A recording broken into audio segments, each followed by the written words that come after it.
안녕하십니까. 잠깐 시작하기 전에 요 내용이 잠깐 그 설명서 내용 중에 있을 건데, 요 내용이 뭐냐면은 2017년도 문재인 대통령이 중국을 방문했을 때 방문했던 서민 식당의 사장님과 노영민 대사입니다. 근데 중국인들에게 벽시계를 준다는 것은 죽을 때가 돼서 인사를 드리겠다는 뜻입니다. 이게 중국의 문화의 ABCD인 건데, 이런 중국 문화를 알지도 못하는 문재인 정부에서 일개 개인도 아닌 이러한 일국의 대사가 이런 만행을 했다는 사진을 오늘 처음 공개를 하는 겁니다. 과거 중국에서 한국을 무시하는 다양한 행태가 있었는데, 오직 문재인 정부에서 유독 그런 것들이 많았습니다. 이러한 중국 문화도 모르는 사람들이 대한민국을 대표해서 대사하러 갔기 때문에 그러한 사건들이 많이 나타났지 않았나 싶습니다. 네, 성명서 내용 중에 내용이 있는데 잘 모르실까봐 먼저 설명드렸습니다.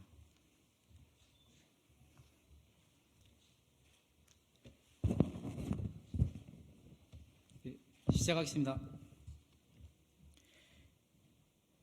이재명 대표와 민주당은 아직도 중국을 섬기고 있는지 답하라. 우리 국민은 작년 6월 일개 대사에게 머리를 조아리며 굽신거리던 이재명 대표의 모습을 똑똑히 기억한다.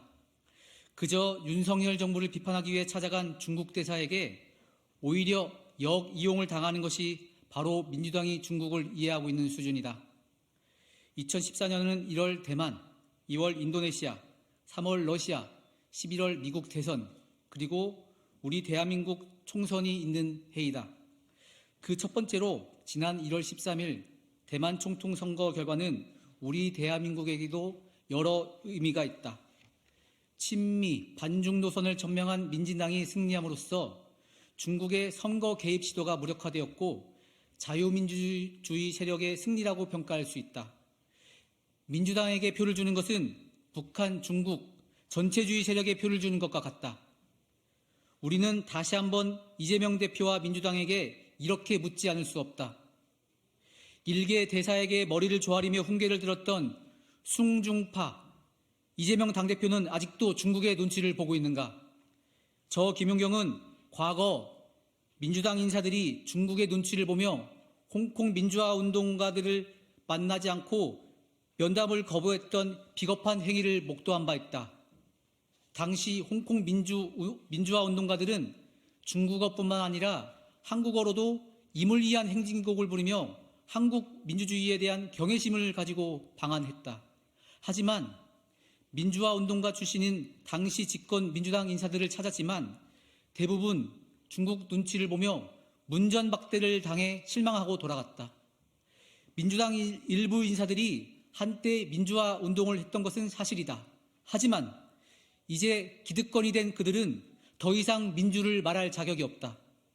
저 김용경은 2017년 12월 혼밥 논란을 일으켰던 문재인 전 대통령이 방문했던 식당에서 노영민 주중대사가 식당 사장에게 모욕을 준 비사를 새롭게 공개하고자 한다.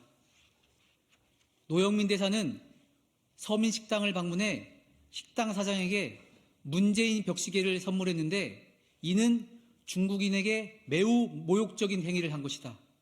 벽시계를 선물한다는 뜻은 중국어의 쏭종과 임종을 지키다는 쏭종과 발음이 같다. 한마디로 식당 주인에게 죽을 때가 되었으니 인사를 드리겠다는 뜻이다.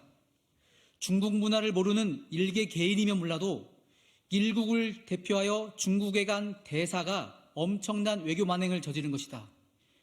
이렇게 외교의 ABC도 모르면서 중국 외교를 했으니 중국이 우리를 얼마나 무시하고 우습게 알겠는가. 민주당의 자칭 타칭 중국 전문가들도 문제이다. 문재인 대통령 방중 당시 기자단 폭행 사건이 있었다. 홍콩 특파원을 지낸 박병석 의원을 비롯해 민주당 소속의 자칭 타칭 중국 전문가들은 중국의 항의는커녕 문재인 정부의 굴종 외교를 변호하는 데 급급했다. 저 김용경은 민주당이 친중을 넘어 숭중을 하는 행태를 보며 대한민국의 국익과 정체성을 지키기 위해서는 민주당을 떠나 국민의힘으로 입당해야겠다고 결심했다. 신냉전과 미중 패권 경쟁 시대의 도래로 인해 대한민국은 중국과의 외교에서 우리의 정체성을 지키며 국익을 효과적으로 대응할 필요성이 강조되고 있다. 중국 시진핑은 미국의 트럼프를 만났을 때 한국이 중국의 일부였다고 망언을 했다. 앞으로 한국을 속국으로 만들겠다는 속셈이 아니겠는가? 중국은 대한민국이 자유민주주의 정체성을 가진 우리만의 천하를 가지고 있다는 것을 인정해야 한다. 그렇지 않으면 한중 관계 개선은 한 발짝도 움직이기가 어렵다는 것을 분명히 알아야 한다. 문재인 정부처럼 굴욕 외교가 아니라 당당한 대중국 외교를 통해 한중 관계가 정상화되는 노력을 하고 있는 윤석열 정부에 힘을 실어야 한다. 아울러 오는 4월 총선에 외부 세력이 숭중 세력인 민주당을 지원하기 위해 자유민주주의 근간인 투표에 영향을 주려는 시도를 하지 말 것을 강력히 촉구한다. 아쉽게도 국민의힘에는 김용경과 같은 중국 전문가로서 투쟁력이 있는 국회의원이 전무하다. 대한민국은 자유민주주의와 시장경제체제 두 개의 축으로 운영되는 국가이다. 민주당의 무능과 부패를 잘 알고 있고 민주당 생리를 속속들이 잘 알고 있는 후보가 전사가 되어 싸워야 오는 4월 총선에서 승리할 수가 있다. 저 김용경이 출마하는 대전 서구갑에도 자칭 중국 전문가 박병석 의원이 있었지만 그동안 대한민국 국익을 위한 노력은 없었다. 저 김용경은 실업계 공고 출신이지만 중국 최고 학부인 북경대 석사와 시진핑이 졸업한 청와대 박사 출신 중국통이다. 현재 대전 국민의힘 국민 예비 후보 가운데 유일한 40대 후보로서 충청 지역을 대표하는 후보이다. 진짜 선수 김용경에게 기회를 주어야 박병석 의원의 24년 보수 불모지를 탈환할 수 있다. 마지막으로 한동훈 비대위원장이 언급한 선민 후사를 실천하기 위해 불체포 특권을 이미 포기했다. 또한 금고형 이상 확정 시 재판기간 세비 환납을 약속하고자 한다. 함께 가면 길이 됩니다. 그 길을 함께 해주시기를 부탁드리겠습니다. 감사합니다.